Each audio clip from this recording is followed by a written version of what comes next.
and welcome to all the men and women of the West. I'm Joe, here with me is my co-host Stan. Hello and greetings. Today we're continuing the Silmarillion podcast. Yay, it's been a while. Figured why not. The chapter we're tackling of the Sindar is really dense with a lot that happens. This is one of the chapters you could tell was written by a linguist, someone obsessed with language. At the same time, you can see the fairy tale, because at the beginning, glory! Luthien is born! Yay! The flowers and the stars come out to greet her. I had strong flashbacks of Sleeping Beauty. So, you too, eh? We gotta bear in mind she's the Luke Skywalker of Tolkien's Legendarium. This is probably the most important character in universe. Even more important than Fëanor, to an extent. As for Luthien, she's Tolkien's favorite and finest heroine. We are told that the power of Elwë and Melian had increased in Middle-earth. It's at this point that Elwë is renamed Thingol, or Elu Thingol. Elu is reminiscent of Eru, so we have strong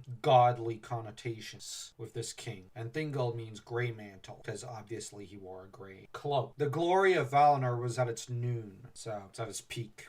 The first hint of what's to come is when the dwarves cross over the Blue Mountains. Blue is symbolism for truth, freedom, intuition, imagination, and the power of inspiration and sensitivity. It also represents trust, loyalty, sincerity, wisdom, and intelligence. Trouble is for the dwarves, as much as we're free. They're not free from being discriminated against, as they are described as the Naugrim in some cases, which is to say the stunted people. That's not negative at all. Oh, I'm sure it's really friendly. The dwarves prefer to call themselves the Khazad. They're more politely termed the Gonhiram, which is to say the masters of stone for their incredible sculpting capabilities. I see why inspiration of the color blue is present with the dwarves. Yeah, the Blue Mountains, or Arid Luin, would come to be a regular refuge for the dwarves. They cross over it into Beleriand, but then they seek refuge, I think, there after the Wars of Wrath. And when Smaug takes the mountain, many dwarves go back to the Arid Luin. It's on the eastern side of the Arid Luin. They had two cities, one called Gabil Gathol and Tumun Zahar. The northern one was Gabil Gathol, which is renamed by the elves Belagost or Mickelberg. The south one was renamed Nogrod by the elves, or at least the Sindar. The dwarf names do sound a little overlong. We'll go with Belagost and Nogrod. Those sound more musical and better anyways. Yeah, that's fair. The greatest of all the mansions of the dwarves was Khazad-dûm, or Hatho-Dran. This is where I agree with the dwarves. Khazad-dûm sounds way better. So the dwarves never really allowed the really bad elvish name for their city to catch on. We have a peace that's soon established between the elves and dwarves, namely between Thingol and the dwarves, with Thingol pretty much kind of saying, okay, you can come colonize the eastern part of Beleriand. He doesn't declare war, but he does let it be known he is in charge. He is Lord and King of Beleriand, which at this point is his rightful title. He's been ruling over it for an eternity, and ruling really well and peacefully, because apparently other elves occasionally drifted over from the coasts where they refused to cross over into Aman, and drifted over to Thingol's realm and just basically said, can we live under you? They were put in Osirian. Those elves happened to be Teleri, by the way. The dwarves would get a bit of an exchange. They were given large scintillating pearls that were given to Thingol by Círdan, the shipwright, and that the dwarves ended up dubbing Nymphelos. The dwarves were to prize some of these more than a mountain of wealth. That said, peace developed between them. That said, Melian eventually kind of warned of impending danger, and so Thingol, not being Turgon, decided that he needed a fortress. So that he turned to the dwarves and said, build me one.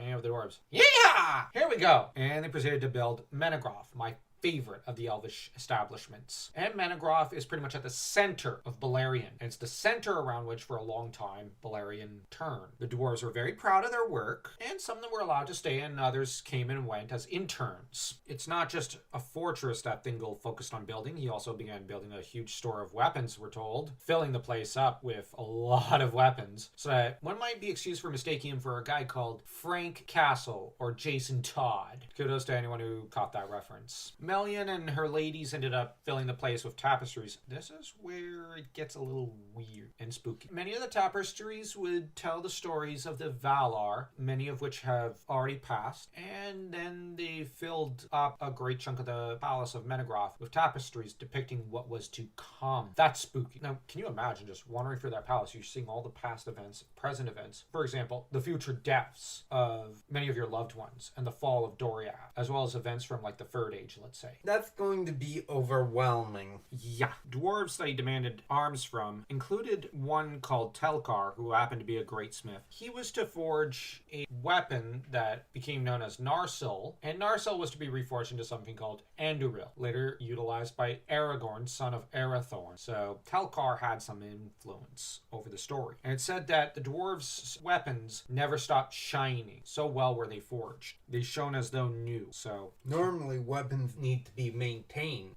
You have Darin the minstrel, who was to devise runes, which the dwarves really liked, and liked so much more than their own, so that they clung to these ones, though the Sindarin didn't really seem to care too much. Of course, you have Ungoliant, who arrives. One of the reasons why the dwarves had to forge weapons for the elves was that monsters and orcs began to pour into Beleriand from the east. And you need all the allies you could get. Ungoliant pours in, and of course, she arrives in the north. She hurries near to Dorthonion. The mountains near area where she lands essentially become known as Ered Gorgoroth, the Mountains of Terror. Friendly name. As to Morgoth, he constructs the Thangorodrim mountain towers, which encircle Angband. He's got this natural defense in the north. Good luck taking it. Denethor, king of the Osirian elves, dying in battle. You know, the chapter ends with the girdle of Melian being raised. Thingol basically decides, okay, defense time. Offense. Yeah, that's shot. Morgoth's a Valar. Yeah, like, I'm gonna try attacking. For which Thingol was judged by many fans very badly. Unjustly, because if your offense has failed, sometimes you have to revert to your defense. He almost didn't try offense too much. And he only went on offense to an extent to try to save Turin, his foster son. But even then, he was very reluctant to attack openly and preferred guerrilla tactics, thinking open strikes against Morgoth don't work. Approach it from a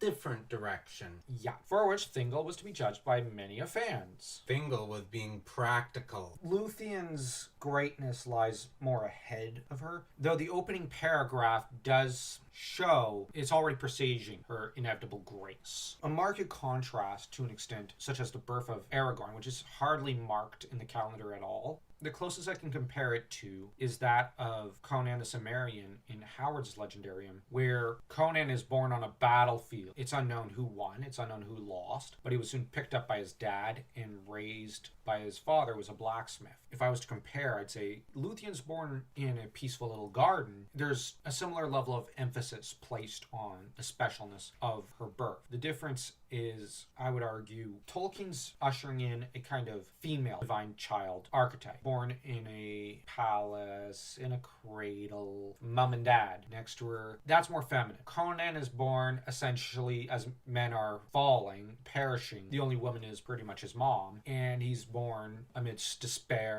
and battle, which is much more masculine in terms of the kind of image it evokes. But the difference is Conan is not born a king, whereas Luthien is born a princess of the most special bloodline. Melian's her mom. And Melian is awesome. Yeah, but most of her powers got poured into Luthien, which makes Melian even greater. Tell us what you think. If you enjoyed this video, don't forget to smash that like and that subscribe button as though you were Luthien singing to it.